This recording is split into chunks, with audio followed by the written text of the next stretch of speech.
Welcome back to another video. I do apologize that I had been gone out of the country for some time and I haven't been uploading as much. The last video was about the drag races with this car. Now I'm back in the US and I'm ready to upload more often. So this video is going to be completely different from what I've been uploading in the past.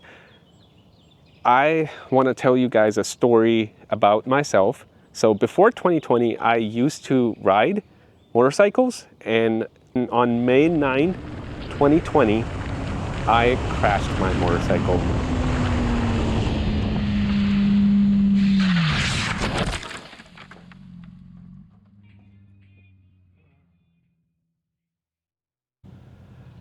That day, I broke my tibia.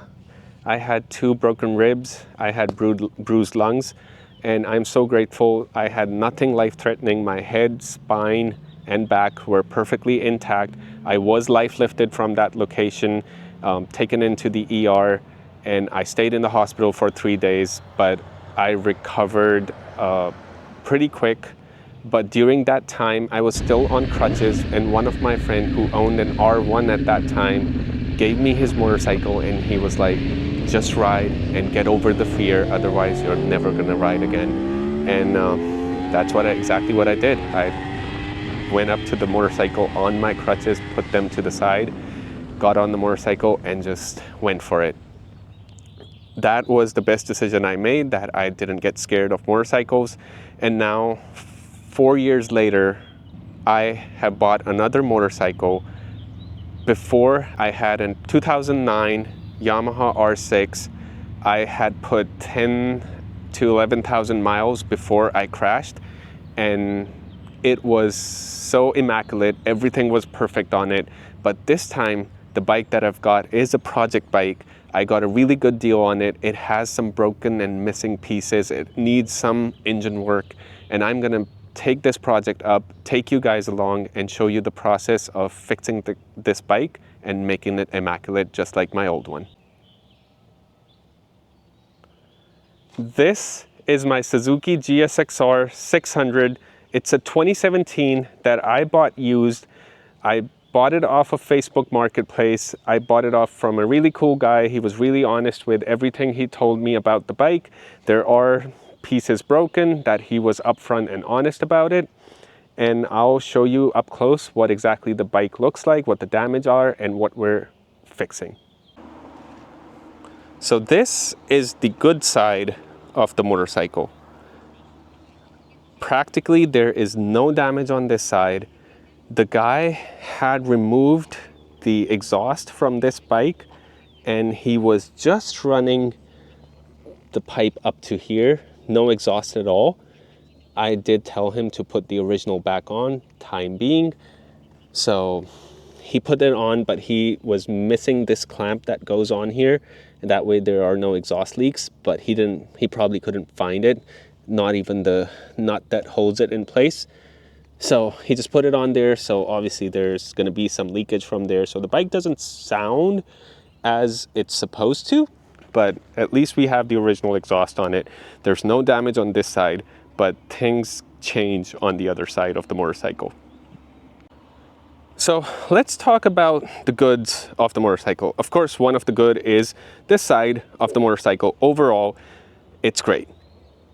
But I also want to mention another good, which is the tires. So it's a 2017, and before going in to buy the motorcycle, I thought that it would probably have the original tires. And I forgot to mention, this bike only has 4,500 miles on it, and I feared that it would still have a 2017 tire on it, but to my surprise, these are 2022s. So the previous owner, which was it is a one-owner bike, I'm the second owner, he changed them in 2022, which is great because otherwise I would have had to change it. So both new tires up front, and they're matching tires. It's not one brand on the front and another on the rear, so which is great. Now let's move to the other side where things change. So the next good is, of course, low miles. Nothing practically wrong with any of the controls. He did have a RAM mount on there. I changed that to a quad lock, and this is where the owner says he dropped the bike in his driveway, which was really steep. So once it dropped, it skid along his driveway. I do want to believe that the previous owner was honest, and the damage does dictate pretty much what he's saying. So the first thing that probably hit was the side mirror over there. So it tipped on this side. So this side mirror is completely gone. It's held on by tape. That's the only thing stopping it from, just dangling down. The second thing that was damaged were these fairings on this side. They're hairline cracks that I could live with, or I might change. There are some gouges here. This piece is broken. The next is the rear tail. So this is just held by tape. If there was no tape, there would just be pieces that would be completely gone. I think the light is intact, so all I need is this piece here, and we should be good. There are gouges on this foot peg, rear one. So another thing is he didn't drive the bike enough, so the chain definitely could use some maintenance. I would definitely take care of that. And the bike is also missing the ends on these bars, both sides. Probably when it dropped it, this was damaged. He might have just decided to remove them.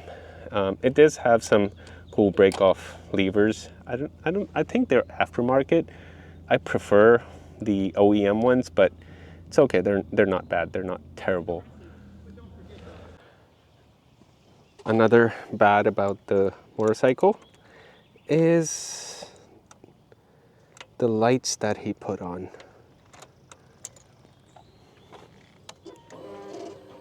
Just look at those. Oh, actually they don't look that bad on camera, but they're purplish blue. I just don't like them. I'll put LEDs in and make it white for the low and the high. And he also put blues for the parking lights. I'm going to change those out too. The worst part is you have to take the gauge cluster out in order to do that. The next thing that's wrong with this motorcycle is in the engine area. So this bike had an oil leak that the owner was not even aware of. And when I started it, I mentioned to the owner, I negotiated the price considering the oil leak. It could be anywhere from a gasket to just tightening of the bolt. I'm taking that into account. I took the risk, bought the bike, and yes, it does need a new gasket on the clutch side, which is the right side of the motorcycle. So it has all these bolts that need to come off, drain the oil first, and we should be good. It should stop leaking oil, but that oil has currently seeped down on the underbelly of the motorcycle overall, on the catalytic converter, on the underside of the engine bay. I don't like my cars or motorcycles to be dirty and have oil stains, so once I'm fixing it, I'll go over the whole bike, clean it off with soapy water or degreaser, and get all that fixed. Another thing that was wrong with the motorcycle was it had a lot of oil in it, and it rode sluggish. So I noticed that during my inspection as well, and I presume that might be the reason for the oil leak, but that was not the case. The oil leak was even there after I made sure that the oil was at the correct level. So the bike needs to be taken care of. It does need some TLC, but I think that's the reason why I got what I feel is a great deal given the current market. And I know every state has different prices for motorcycles and toys like this. For some states it is a toy, for some states it's just a mode of transportation. Here in Northeast Ohio, it is considered a recreational vehicle, and this is the season for riding motorcycles, so the prices are pretty high nowadays. So I bought this bike for $5,000. The owner was asking $8,000 for it with the broken fairings. I did ask him if he's negotiable with the price. I did give him a ballpark of where I'm looking at. I can't give a final before I look at the motorcycle, and that's exactly what I did. So I'll go over the inspection process, how I did it, what are the things that I looked for, and how I negotiated the price. That would be an upcoming video. So in the end, we both agreed on $5,000, and that's where I bought this motorcycle. Stay tuned for more updates about the Corvette, the GSXR, and my gear, because when I crashed, I was wearing full gear, and before I bought the motorcycle, I purchased the gear before the motorcycle, and that's really a big thing. A lot of people buy too much of a bike than they can afford, and then they skimp on gear. Buy the gear first and then see what kind of bike you can afford. So stay tuned for more videos about, as I said, the Corvette, the bike, and I'll catch you on the next one. Peace.